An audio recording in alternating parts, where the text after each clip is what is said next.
When Middle-earth Shadow of War arrived in October of last year, it was part of a swelling tide of AAA games spilling over with microtransactions. Now, it received generally favourable reviews, but some critics pointed to the game's bloated structure. Other critics didn't like how the heavy presence of microtransactions just yanked players out of the game's world. You know what, Mike, it's just been Easter weekend and I've got a bloated structure, I'll tell you that.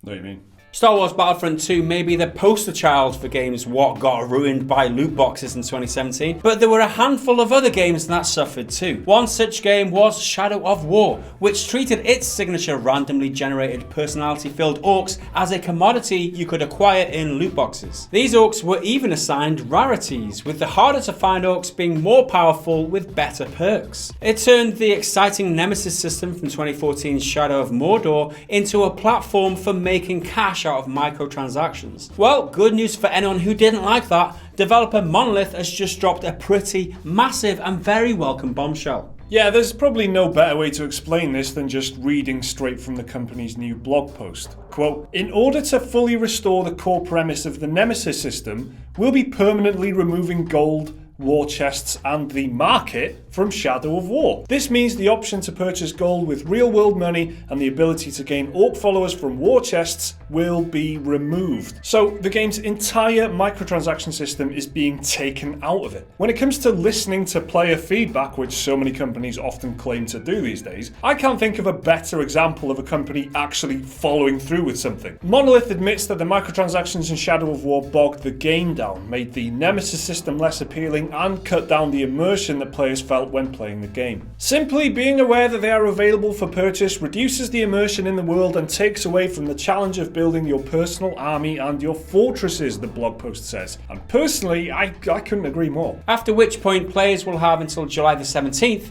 to spend it before the game's market permanently closes. Anything you don't use will be converted into in-game items. The game's in-game currency, Mirian, will remain and will be spendable on things like gem slots for upgrades, upgrading older gear, rerolling stats, and improvements to your fortress. And that's not even the extent of the changes. Warner Brothers are clearly pulling a Ubisoft-style salvage operation with this game, saying in their blog post that multiple free updates will arrive for the game over the coming months. The Shadow Wars endgame, labelled by many as a grueling grind, will be streamlined and improved with new narrative elements. They will also be making changes and additions to the Nemesis system itself and the game's skill tree and progression system. I'm absolutely delighted with this. I had a lot of problems with Shadow of War when it came out. We did a kind of voiceover review impressions video on it and aired our opinions and saying it was stodgy and bloated, and the microtransactions really held it back. So it's great to see them actually doing something about it now. And yeah, like we said in the voiceover there, I can't actually think of a better example of a company listening to their fans, listening to player feedback as they said, and then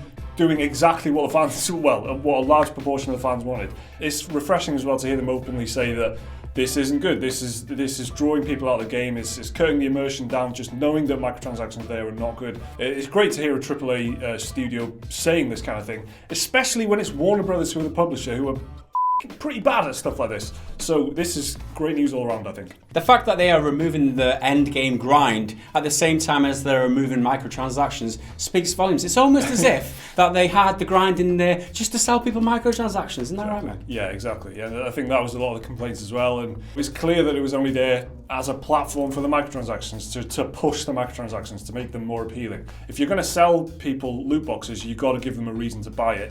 The reason here was the grindy end game. That was the big kind of motivator here for people. So I'm delighted with this all around. Yeah, it is great news for not just for this game and people who want to play this game, want to play it without microtransactions and loot boxes, which have both been scrapped. The more companies that see this happening and decide that, oh, you know, loot boxes, microtransactions, in the long run, maybe detract from the quality of our games. And that's the important thing. They're making games now as a platform for making money rather than as a platform to be enjoyable, as an art form, as something that should be enjoyed for what it is, not just so it can take money out of people's pockets. For me, whether fundamentally that is the reason that they're taking out the microtransactions and the loot boxes, we can never tell for sure whether they're doing it just because, oh, the game's better without them, or because they didn't make a lot of money out of them, and because they got a lot of negative press because of it. We can never tell for sure, but one thing's for sure, this is the right move. My opinion is that I don't want microtransactions in games if possible. I'm going to assume that that is a popular opinion,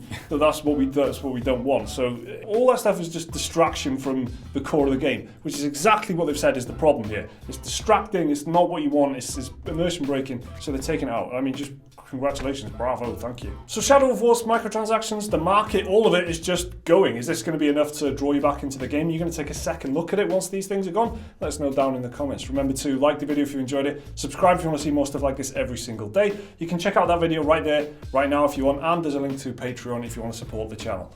See you next time.